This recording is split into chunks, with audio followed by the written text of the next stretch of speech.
Good morning students. Community medicine का जो हमारा आज का लेक्चर रहेगा, जो हमारा आज का टॉपिक रहेगा, वो हमारा लास्ट जो भी हमारा चैप्टर चल रहा है एपिडेमियोलॉजी से रिलेटेड, इन्फेक्शियस डिजीज़ एपिडेमियोलॉजी, उसी के ही कंसर्न में, उसी के ही कंटिन्यूशन में है।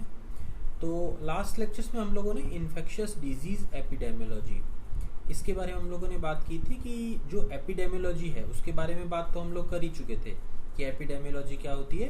तो एपिडेमियोलॉजी क्या होती है कि जो भी कम्युनिटी के अंदर लोग हैं, जो रह रहे हैं, कम्युनिटी के पार्टिसिपेंट्स, उनके बारे में स्टडी, उनसे रिलेटेड डिजीज़ के बारे में स्टडी, उनका आपस में रिलेशन, उसे हम लोग एपिडेमियोलॉजी में स्टडी करते हैं ताकि हम लोगों को डिजीज़ के कॉज के बारे में, उनकी इटियोलॉजी के बारे में पता चल सके और उसके अकॉर्डिंग जो भी प्रिवेंशन या ट्रीटमेंट का हमें आगे जो भी फ्रेमवर्क डेवलप करना है उसके बारे में हम लोग बात कर सकें। उसी में फिर हम थोड़ा सा और कंसाइज होकर के हम लोगों ने इन्फेक्शियस डिजीज़, पर्टिकुलरली एपिडेमियोलॉजी में जो इन्फेक्शियस डिजीज़ हमारी कम्युनिटी में रहती हैं, उनका एपिडेमियोलॉजी में किस तरीके का रोल रहता है, किस तरीके से कम्युनिटी के अंदर वो स्प्रेड करती हैं, और कुछ टर्म्स के बारे में हम लोगों ने बात की कि टर्म्स कौन कौन सी हैं जो आगे हम आगे डिजीज़ जब पढ़ेंगे, कम्युनिकेबल, नॉन कम्युनिकेबल डिजीज़ जो हम पढ़ेंगे, तो उसमें बहुत सारी टर्म्स इस तरीके के हमारे सामने आएंगे। इन्फेक्शन क्या होता है, इन्फेस्टेशन, कंटामिनेशन, स्पोरेडिक डिजीज़ क्या हैं, एपिडेमिक डिजीज़ क्या हैं, तो इन सब चीज़ों के बारे में, कम्युनिकेबल डिजीज़ क्या है, नॉन कम्युनिकेबल, तो इनके बारे में कुछ थोड़ा सा ब्रीफ में हम लोगों ने कुछ पॉइंट्स के बारे में बात की थी। तो अभी उसी के कंटिन्यूशन में हम थोड़ा सा और आगे बढ़ते हैं। आगे आज हम जो बात करेंगे, हम बात करेंगे डायनेमिक्स ऑफ डिजीज़ ट्रांसमिशन। इसका क्या मतलब है? इसका मतलब ये है कि डिजीज़ कौन सी होती हैं, कितने तरीके की हैं, क्या उनका मीनिंग है, अलग अलग तरीके का स्प्रेडिंग, उनका मोड क्या है। तो ब्रीफ में इसके बारे में तो हम लोगों ने बात कर ली। अब हम डायनेमिक्स के अंदर हम बात करते हैं कि डिजीज़ जो हैं वो फैलती कैसे हैं, डिजीज़ का ट्रांसमिशन किस तरीके से होता है। ठीक है ना। आज कम्युनिटी में हम लोग क्या देखते हैं? हम लोग देखते हैं कि जो डिजीज़ होती हैं वो कम्युनिटी में किसी एक पर्सन को डेवलप हुई, उसके बाद में एक से जो है फर्दर और कम्युनिटी के अंदर स्प्रेड करती है, बाकी लोग जो कम्युनिटी में रह रहे हैं वो भी अफेक्ट होते हैं। तो अलग अलग तरीके की, इस तरीके की डिजीज़ हमें देखने को मिलती हैं। तो उनके बारे में हम लोगों ने को आज हम बात करेंगे कि ये आगे जो स्प्रेडिंग है इनकी, या इनका ट्रांसमिशन जो है वो किस किस तरीके से होता है।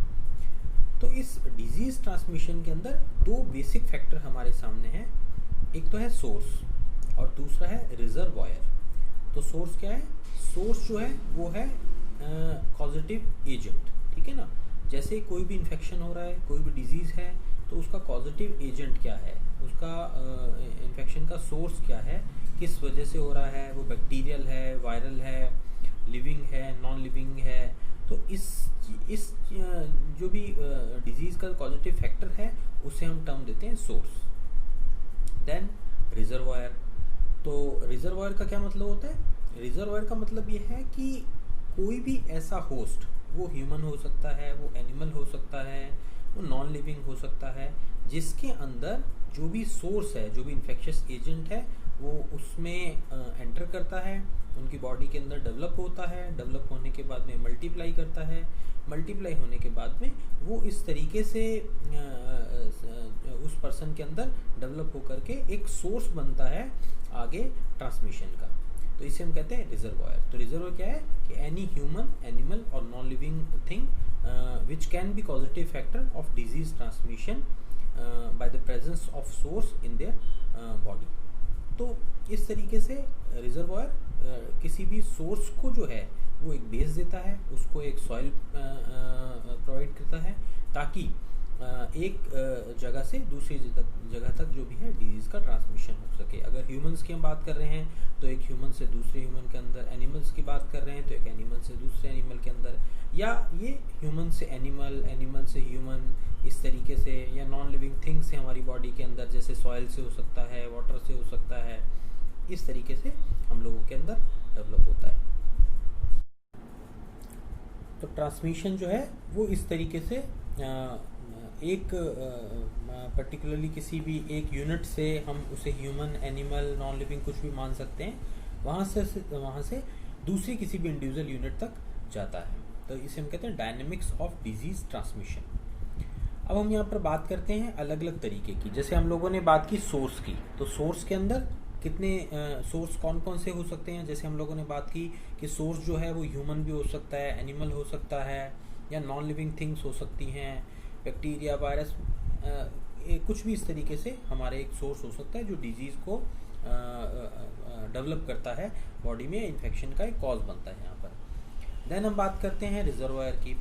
तो रिजर्वायर का एक क्लासिफिकेशन है बेसिकली, जिसे हमें समझना है, क्योंकि ये हमारे थ्योरेटिकल के साथ साथ में क्लिनिकल के साथ साथ में थ्योरेटिकल पार्ट में भी इम्पॉर्टेंट है, और इससे रिलेटेड क्वेश्चनिंग भी हम लोगों की होती रहती है। तो रिजर्वायर क्या है? अब रिजर्वायर का जब हम क्लासिफिकेशन करते हैं तो ब्रॉडली हम इसको 3 कैटेगरी में डिवाइड करते हैं। सबसे पहला होता है human reservoir, then number 2 animal reservoir, and number 3 non living reservoir.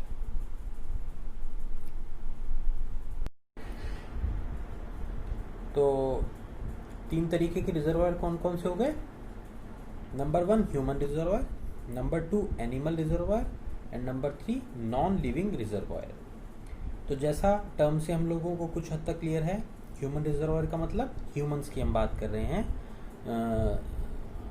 जिनके अंदर हम लोग ह्यूमन जो हम लोग रहते हैं इनमें। एनिमल्स के अंदर जो अदर देन ह्यूमंस हैं, हम उनकी बात कर रहे हैं, ठीक है ना। जैसे बहुत सारे इन्फेक्शंस हैं जो हम लोग देखते हैं एनिमल्स से होते हैं, जैसे काऊ से हो गया, डॉग से हो गया, रैट से हो गया। तो इस तरीके से एनिमल से हम लोगों के इन्फेक्शन होते हैं। और एक होता है नॉन लिविंग। नॉन लिविंग में कौन सा आ जाएगा? जैसे जो इन्फेक्शन का सोर्स है, कई बार सॉइल होता है, मिट्टी है, उससे इन्फेक्शन हो सकता है, वाटर है, वाटर के कंटेमिनेशन से इन्फेक्शन हो सकता है। तो इस तरीके से 3 तरीके के हमारे सामने ब्रॉडली जब हम क्लासिफिकेशन करते हैं तो 3 तरीके के रिजर्वायर हमारे सामने निकलते हैं। अब इसमें हम स्टेप बाय स्टेप लेते हैं। सबसे पहले हम बात करते हैं ह्यूमन रिजर्वायर की। तो ह्यूमन रिजर्वायर में फिर फर्दर इसका जो क्लासिफिकेशन आता है या डिवीज़न जो इसका आता है ह्यूमन रिजर्वायर में, वो 2 तरीके के में हम इसको डिवाइड करते हैं ह्यूमन रिजर्वायर को। एक तो होता है केसेस और दूसरा होता है कैरियर्स, ठीक है। तो केसेस कौन से होते हैं? केसेस यानी जो कंफर्म्ड, जिनके अंदर इन्फेक्शन का प्रेजेंस हमें देखने को मिलता है, उन्हें हम कहते हैं केसेस। और कैरियर्स कौन से होते हैं? कैरियर्स जो बिना किसी सिम्टम को डेवलप किए अपनी बॉडी में इन्फेक्शन को एक जगह से या एक पर्सन से दूसरे पर्सन में ट्रांसमिट करते हैं, उन्हें हम कहते हैं कैरियर्स। तो ये 2 तरीके के कैटेगरी हमारे सामने आती है, cases and carriers. Then cases की हम फिर फर्दर बात करते हैं। तो केसेस के अंदर भी फिर हमें 3 तरीके के केसेस हमें देखने को मिलते हैं। नंबर 1 क्लिनिकल केसेस, नंबर 2 सब क्लिनिकल केसेस, और नंबर 3 लेटेंट। तो क्लिनिकल केसेस कौन से होते हैं? क्लिनिकल केसेस जो कि कंफर्म्ड केसेस होते हैं, जिनके अंदर क्लियर कट इन्फेक्शन हमें देखने को मिलता है। जैसे एग्जाम्पल के लिए सपोज हम बात करें कि किसी पर्सन में टाइफाइड है, ठीक है ना। तो अब टाइफाइड का उसने टेस्ट करवाया, उसने विडाल कराया, विडाल उसके बॉडी में पॉजिटिव आया है, तो वो क्या हो गया? अपने आप में कंफर्म्ड केस हो गया। मलेरिया है तो उसकी बॉडी के अंदर मलेरिया का जब इन्वेस्टिगेशन कराया हमने तो क्लियर कट वो सामने निकल करके आ रहा है। या सिम्टोमेटिक हम जज करते हैं तो मीजल्स हो गया, मम्स हो गया। तो ये भी जो भी हैं जहाँ पर क्लियर कट वो हमें पता है जो भी ह्यूमन है वो पॉजिटिव है, वो कंफर्मली उस डिजीज से अफेक्ट कर रहा है, उसे हम कहते हैं कंफर्म्ड केसेस। द नंबर 2 सब क्लिनिकल। सब क्लिनिकल कौन से होते हैं? जिनके अंदर इन्फेक्शन का प्रेजेंस तो है बट वो खुद अवेयर नहीं है उससे रिलेटेड, ठीक है ना। जैसे सपोज हो सकता है कि किसी पर्सन को इन्फेक्शन हो, लेकिन अब वो खुद को उसको सिम्टम डेवलप नहीं हो पा रहे बॉडी की इम्यूनिटी की वजह से या पैथोलॉजिकल कंडीशन की वजह से, और उस कंडीशन में वो अपने आप में एक डिजीज़ का सोर्स बनता है और उसमें क्लिनिकल सिम्टम हमें देखने को नहीं मिलते, तो उन्हें हम कहते हैं सब क्लिनिकल केसेस। और लेटेंट जो होते हैं, वहाँ पर जो भी इन्फेक्शन का सोर्स है वो लेटेंट फॉर्म के अंदर होता है, बॉडी में प्रेजेंट है लेकिन वो एक्टिवेटेड नहीं है, तो इसलिए वो बॉडी में अपने आप में पर्सन के अंदर इन्फेक्शन तो है बट वो लेटेंट फॉर्म में है, तो सिम्टम बॉडी में नहीं डेवलप कर पा रहा वो, और इसकी वजह से उसकी पॉसिबिलिटी जो है फर्दर प्रोग्रेशन की वो बहुत मिनिमम होती है। तो केसेस जो है वो 3 तरीके का हो गया, जो हो गए, एक तो कंफर्म्ड केसेस हो गए, सब क्लिनिकल हो गया और लेटेंट हो गया। देन हम बात करते हैं कैरियर्स की।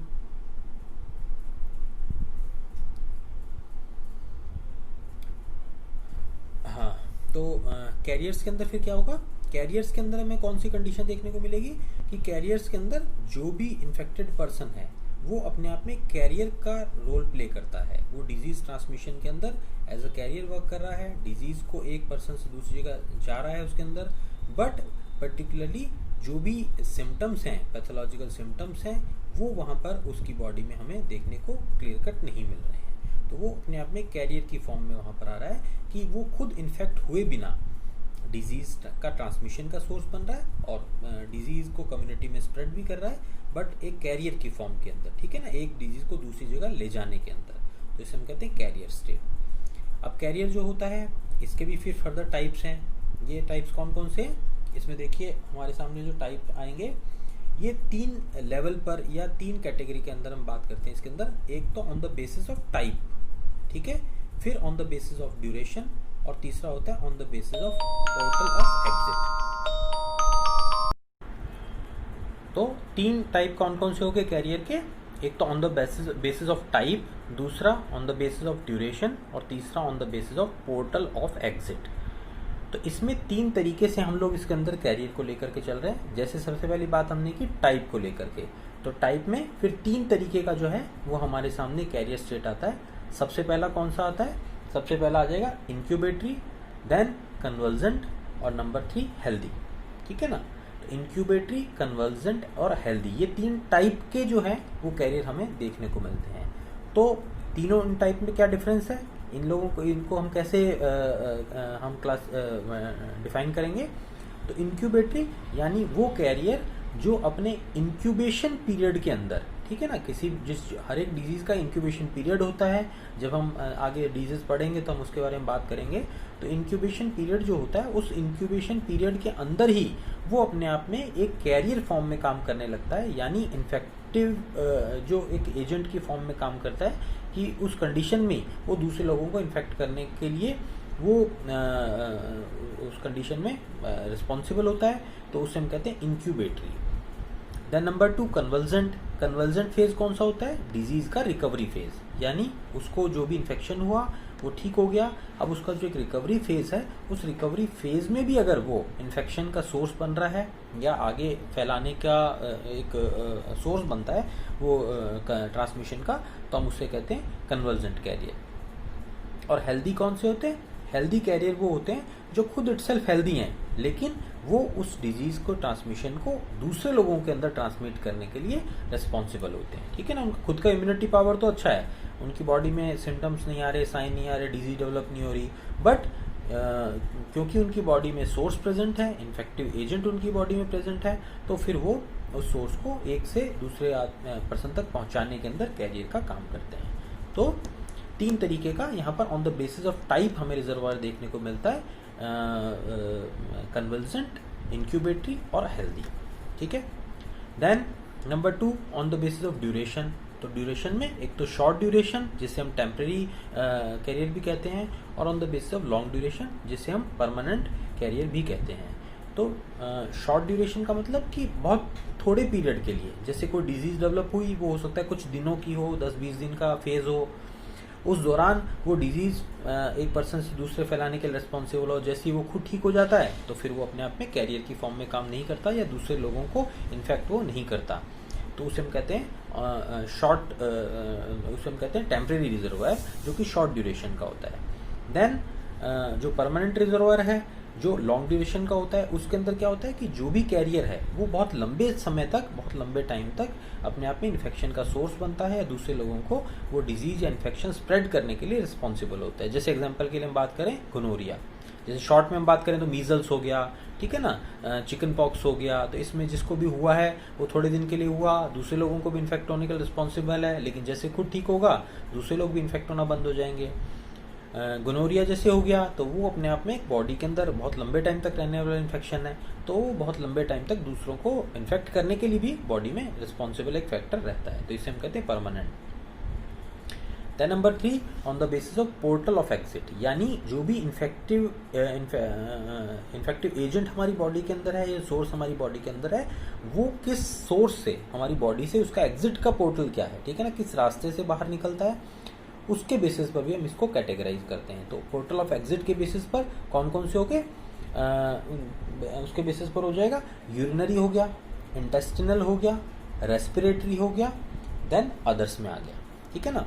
तो यूरिनरी के अंदर क्या हो गया कि यूरिनरी ट्रैक्ट जो हमारा है, ठीक है ना, उसके थ्रू अगर इन्फेक्शन फैल रहा है तो फिर हम उसे कहते हैं यूरिनरी, वो रिजर्वायर के अंदर पोर्टल ऑफ एग्जिट हो जाएगा यूरिनरी। तो जैसे सपोज गोनोरिया की हम बात करें, ठीक है ना, तो गोनोरिया के अंदर जो होता है वो हमारा जो यूरिनरी ट्रैक्ट है उसके थ्रू इन्फेक्शन दूसरे पर्सन के अंदर फैलता है। इंटेस्टिनल क्या हो गया, सपोज वहाँ पर पोर्टल ऑफ एग्जिट के अंदर जैसे हम बात करें कि कॉलेरा की हम बात करें तो डायरिया वॉमिटिंग डेवलप हो रहा है, तो इन्फेक्टिव एजेंट जो है वो वहाँ पर पोर्टल ऑफ एग्जिट में इंटेस्टाइन्स के थ्रू हमारे डायरिया वॉमिटिंग हो रहे हैं, तो उसकी वजह से इन्फेक्शन होने के साथ चांसेस होते हैं। देन रेस्पिरेटरी, यानी किसी भी पर्सन के अंदर इन्फेक्शन जो है वो through respiratory tract, through coughing, sneezing, इस तरीके से जो है वो आप इन्फेक्शन सोर्स ऑफ, जो इन्फेक्शन का सोर्स है उससे आप एनवायरनमेंट में ट्रांसमिट करते हैं, तो ये हो गया रेस्पिरेटरी। और अदर्स में फिर अलग तरीके के जो भी छोटे मोटे हमारे हो सकते हैं, सपोज टच से हो गया, स्किन के थ्रू हो गया, इस तरीके से हमारी बॉडी से जो दूसरे लोगों को इन्फेक्ट होने की पॉसिबिलिटीज होती है उन्हें हम इसमें लेकर के चलते हैं, ठीक है। तो ये रिजर्वायर जो है इसकी हमने बात की, हम लोगों ने केसेस और कैरियर्स जो हैं उसके बारे में हम लोगों ने, जो आज हम लोगों ने बात करी इसके अंदर रिजर्वायर के अंदर ह्यूमन रिजर्वायर से रिलेटेड हम लोगों ने बात की कि ह्यूमन जो हैं वो किस तरीके से जो है एज ए रिजर्वायर वर्क करते हैं और किस तरीके से डिजीज़ का ट्रांसमिशन जो है इनमें किस किस तरीके से एक पर्सन से दूसरे पर्सन में होने की पॉसिबिलिटी रहती है, और उसके बेसिस पर हमारी कम्युनिटी के अंदर, सोसाइटी में जो भी इन्फेक्शन है वो कम्युनिटी में किस तरीके से फैलता है ह्यूमंस के अंदर, ठीक है। तो नेक्स्ट लेक्चर में फिर हम लोग इसी टॉपिक को कंटिन्यू करेंगे। थैंक्स।